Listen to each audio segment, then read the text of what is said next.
Well, let's segue, because we've had people ask for our opinion on the Kevin Smith He-Man controversy.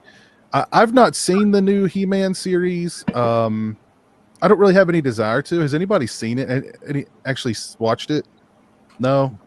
I saw one episode with my nephew. So I know they did it like the old school cell animation, like the old He-Man cartoons. Is that right? yeah, the animation is not the problem. Actually, that's pretty good. The problem is everything else. It just felt like, okay, you're sitting down when you're making the pitch for a new He-Man. Who thinks it's a good idea to get rid of He-Man? He-Man's in it for about a minute. And, like, you know what? I think there's a lot of Tila fans out there, so we're going to make that character the focal point. It's a stupid idea. That would be cut down in 30 seconds Who's by Tila? anyone.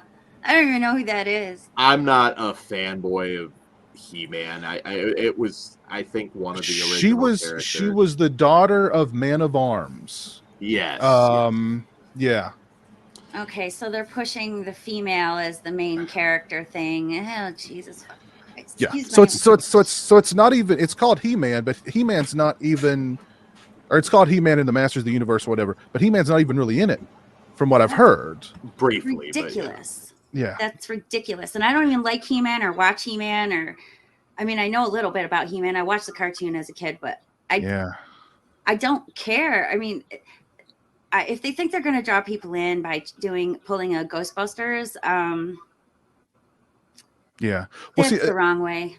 But see, what they did too is the trailers were reportedly very misleading, and even Kevin Smith, like the leaks were that everything about the show leaked, and then Kevin Smith went on social media and tried to do some damage control to say, oh no, this is He-Man, that's what we called it, He-Man, because it's all He-Man, and then it's not.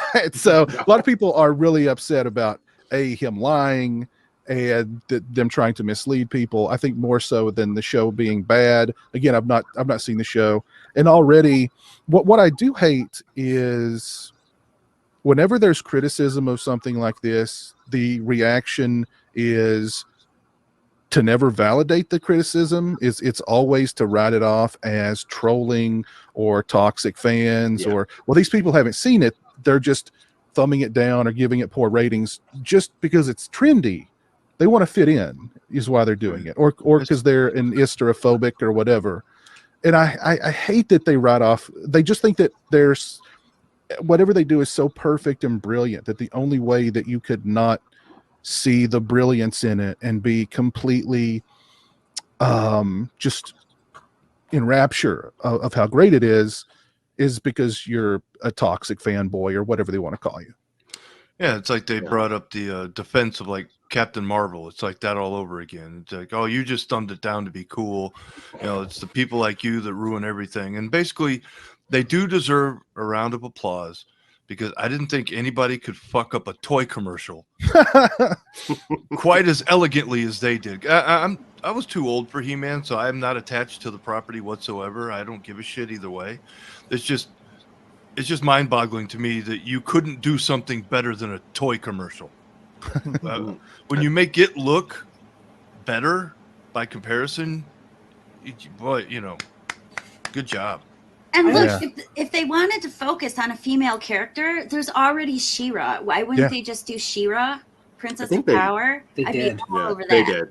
Yeah. Oh, they already did that? Oh, well. See, this is exactly the problem with all these nostalgia plays. The question is, do you go after the audience that normally should be all about a barbarian cartoon, which is what mostly males 9 to 14. Hopefully they outgrow it after that. Mm-hmm. Or do you go for the kids who grew up with it? Because you're going to have to write very different series if you do so. And it sounds like they tried to go for a manufactured splinter group of the people who grew up with it. Like, if everyone who grew up with the series decided they had a particularly powerful need to have social programming in their 80s cartoon that was supposed to sell molded plastic, then that's the group we're going to make this for.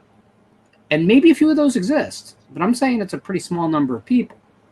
I think they just should have made a film or a television show for 9 to 14-year-old boys. Because that's what it is. That's what the thing is. You don't make My Little Pony into a war film. No. Might be interesting, but that's my problem with movies like, Justice League. I grew up watching Justice League on Saturday morning cartoons. For me, it's a Saturday morning cartoon, and it stuck with my childhood. It's not something that I really wanted to see as an adult. So I've never really got into it. And I know a lot of people are, and I'm not criticizing anybody for that. You want to like it, be my guest. That's fine. It's Jamie? just for me personally, I don't. Jamie? Yeah. Wonder Twins activate. Oh, this way. It's still wrong. I don't know how to do it either. Form of a water cyclone. I have to use water for some reason. You get to be an animal. Form of a female shark, and I'm gonna bite people's heads off. I hate to say it because I am a Kevin Smith fan. I know there's some mixed feelings here. I'm an early Kevin Smith fan, I should say. Yeah. I really think he came off as kind of a douche how he responded to all this. It's like, well, you don't like it, then you're just a dummy. I mean, he really came off like a baby. I don't think he looked good at all. I don't know who's followed a lot of this. I mean, for me, look, the Masters of the Universe, the movie with Dolph Lundgren, as a kid, I like that a lot. I never really watched the cartoon. That's where my nostalgia is. And I honestly, if my nephew didn't want to watch it, I wouldn't have even watched this animated show. And I don't plan to continue with it after what I saw. But yeah, I don't know. Kevin Smith he acted like a baby. He really did. It's like, look, you delivered something that on paper, any sane person should know was not going to get over with your audience. Yeah. And, you're responsible for that. I mean, Kevin Smith, everything post Red State, I did like Red State. I mean, Kevin Smith got a lot more crap on his resume than You're not a Yoga Hosers fan? I wasn't a big Tusk guy, to be perfectly honest. I mean, I see the appeal to a degree, but it was so forced. I mean, yeah, I don't understand how, because I mean, you would think people in the industry who've made a name for themselves like Kevin Smith, at some point early in their career, they had to deal with criticism and rejection. Why can't they deal with it now? And instead of turning to attacking the fans, you see it so often where, like what's his name that's directing the new Indiana Jones was attacking fans on Twitter. James Mangold. James Mangold, yeah. Kevin Smith, you had the guy who directed that last Terminator movie attacking fans on social media. Like J.J. Abrams. Yeah, like what are you doing? Yeah, what are you doing? And they feel like they'll never have real pushback. That's the thing. Yeah. And in general, outside of the Twitter sphere, they don't. Right. Yeah. Well, as fans, I think I never root for something to be bad. The things that I know about the new Candyman movie, for example, doesn't excite me. But I really hope, I'm shocked and it ends up being the greatest horror movie ever made. I am rooting for everything because I'm going to spend money. I'm not expecting it, but I hope.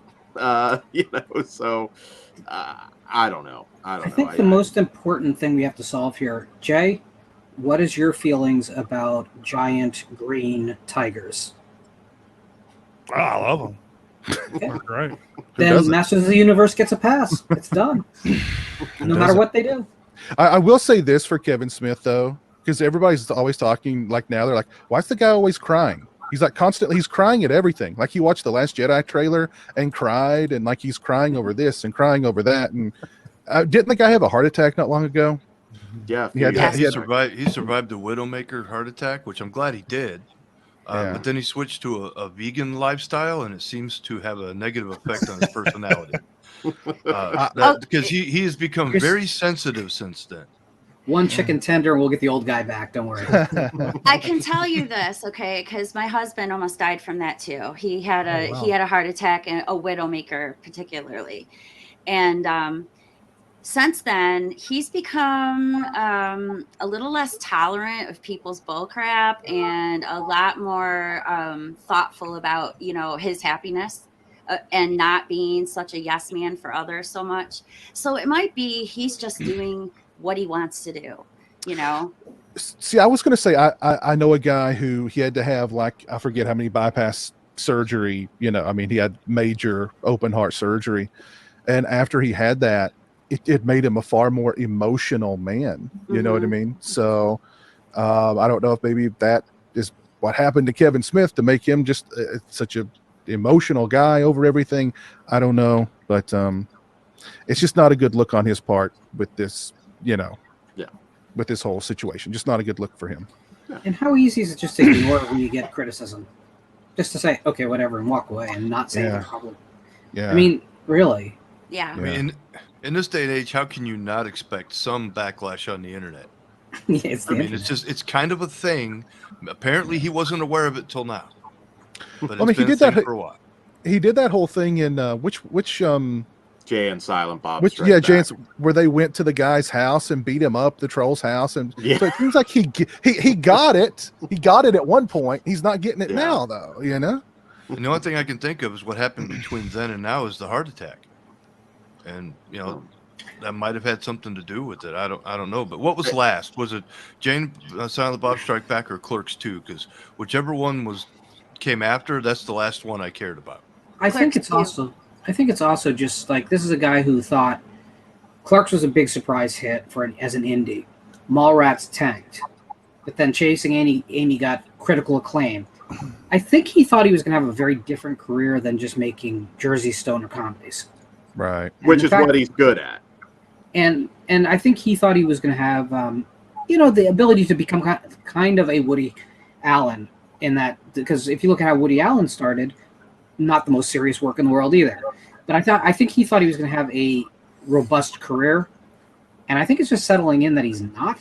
So now he's just a cog. He's just part of the machinery, and he knows it. So he'll go out there, pretend he's the big, I'm one of you, I'm a nerd, I'm a comic book fan. And in reality, it's like all of his dreams have crumbled. Now, I hope he gets the opportunity, right, with a real budget to make a real movie, what he really wants to do.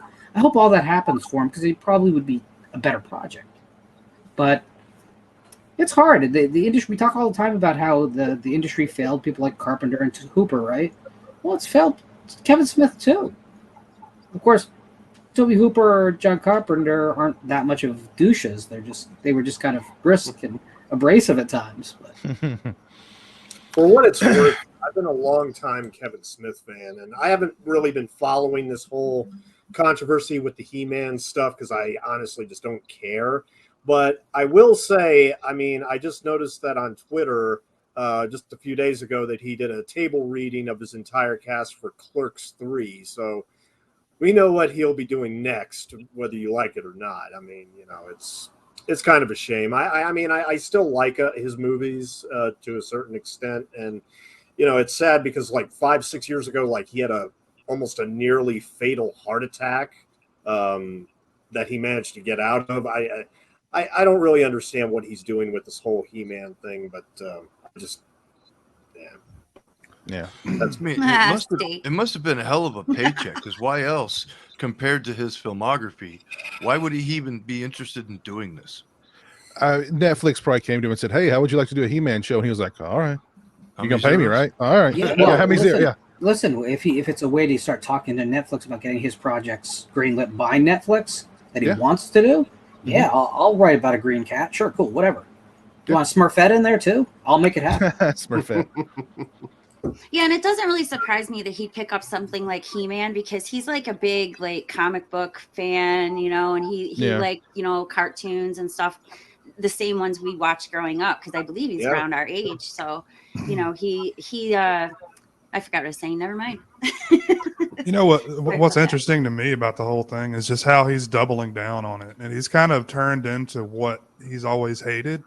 Yeah, he's kind of turned into like the toxic troll that he's had to deal with. Just like George Lucas. What's that quote? If you live long enough, you become the villain, sort Yeah. of thing. You either die the hero or live long There enough to you go. become the villain. Yeah. Yeah. Yeah. He's become what he once hated. Yes. Yep. It's like, Dad, I'm never going to grow up to be like you. And then you're like working in the cubicle right next to him. Ain't that the truth? Yeah, George Lucas started out as Luke Skywalker and became Darth Vader. Yeah, that's how this works.